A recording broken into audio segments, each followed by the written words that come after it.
अस्सलामुअलैकुम अज़ीज़ तलबा व तालिबात। आज के इस वीडियो में हम नज़म नंबर 7 ज़िंदगी से डरते हो, जो हैयत के एतबार से आज़ाद नज़म है और इसके शायर नून मीम राशिद हैं, इस नज़म का हम ख़ुलासा देखने जा रहे हैं। तो अज़ीज़ तलबा, इस नज़म में शायर ने ये बताने की कोशिश की है कि इंसान इस कायनात में मरकज़ी हैसियत रखता है, उसे अपनी ज़िम्मेदारियों को समझना चाहिए और साथ ही ज़िंदगी से जुड़े हुए मसाइब, मुश्किलात, तकालीफ़ें, परेशानियाँ, इन तमाम चीज़ों का मुकाबला करते हुए ज़िंदगी के सिलसिले को आगे बढ़ाते रहना चाहिए। अज़ीज़ तलबा, आइए नज़म पर मुख्तसर से हम रोशनी डालते हैं। शायर कहता है, ज़िंदगी से डरते हो, ज़िंदगी तो तुम भी हो, ज़िंदगी तो हम भी हैं। आदमी से डरते हो, आदमी तो तुम भी हो, आदमी तो हम भी हैं। आदमी ज़बां भी है, आदमी बयां भी है, उससे तुम नहीं डरते। हुर्फ और मानी के रिश्ते हाय आहन से आदमी है वाबस्ता, आदमी के दामन से ज़िंदगी है वाबस्ता, उससे तुम नहीं डरते। अनकही से डरते हो, जो अभी नहीं आई, उस घड़ी से डरते हो, उस घड़ी की आमद की आगही से डरते हो।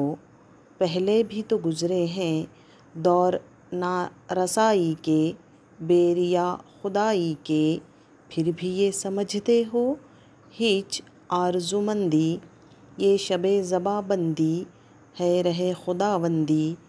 तुम मगर ये क्या जानो, लब अगर नहीं हिलते, हाथ जाग उठते हैं, हाथ जाग उठते हैं।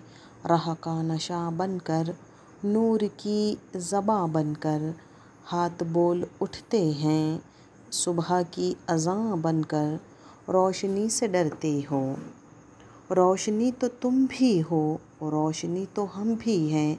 रोशनी से डरते हो, शहर की फसीलों पर देव का जो साया था पाक हो गया आखिर। रात का लबादा भी चाक हो गया आखिर, खाक हो गया आखिर। इस दहा में इंसान से फ़र्द की नवा आई, ज़ात की सदा आई। राह शौक़ में जैसे राहरों का खून लपके, एक नया जुनू लपके। आदमी छलक उठे, आदमी हंसे देखो, शहर फिर बसे देखो। तुम अभी से डरते हो, हाँ अभी तो तुम भी हो, हाँ अभी तो हम भी हैं। तुम अभी से डरते हो। तो अज़ीज़ तलबा, शायर ने इस नज़्म में, जो कि हैयत के एतबार से आज़ाद नज़म है, आज़ाद नज़म ज़िंदगी से डरते हो में शायर नून मीम राशिद ने ये बताया है कि इंसान इस कायनात में मरकज़ी हैसियत रखता है, उसको अपनी ज़िम्मेदारियों को समझना चाहिए, मुश्किलात और परेशानियों से मुकाबला करते हुए ज़िंदगी के सिलसिले को आगे बढ़ाते रहना चाहिए। ज़िंदगी एक मुस्तकिल इम्कान का नाम है, जिसमें हर बात मुमकिन है, कोई भी बात अनहोनी नहीं है।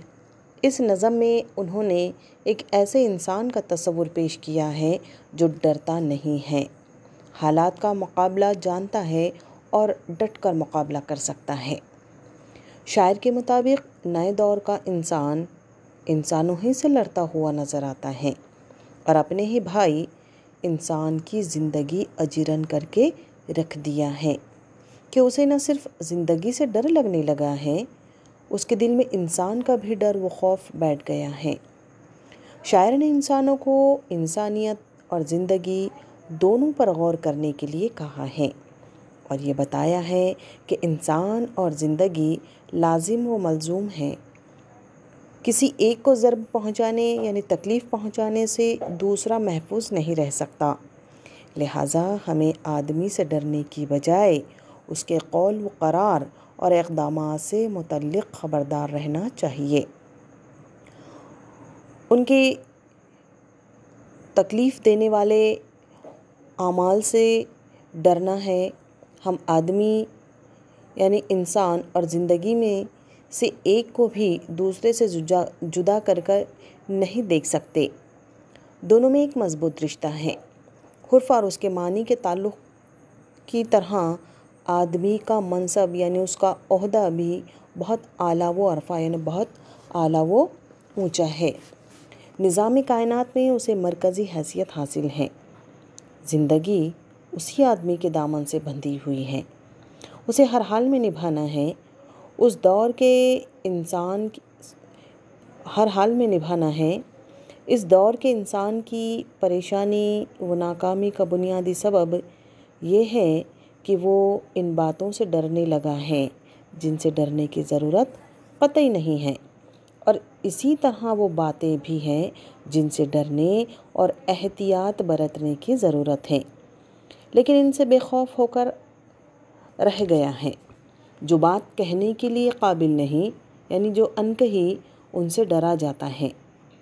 وہ وقت، وہ گھڑی جو ابھی آئی بھی نہیں ہے، اس کی کیفیت و شدت کا کوئی یقینی تصور بھی نہیں ہے، محض انداز و گمان کی بنیاد پر اس سے خوف زدہ ہیں اور ایک ذرا سی آہٹ پر سہم جاتے ہیں۔ بات ڈرنے کی نہیں ہے، بات غور کرنے کی ہے۔ پہلے زمانے میں بھی فرعون اور فرعون نما بادشاہ حکمراں گزرے ہیں۔ اظہار کی پابندی کا ایک طویل دور ان حکمرانوں کے طریقۂ حکومت کا حصہ رہا ہے، لیکن وقت نے دیکھا کہ وہ حکمراں اور ان کے یہ طریقے سب ختم ہو گئے اور ان کی جگہ عدل و انصاف کی حکمرانی ہوئی۔ اور یہ سب کچھ بیٹھے بٹھائے حاصل نہیں ہوتا، بلکہ اس کے لیے آواز بلند کرنی پڑتی ہے، ہاتھ پاؤں کو جنبش دینی پڑتی ہے، جہاد کرنا پڑتا ہے۔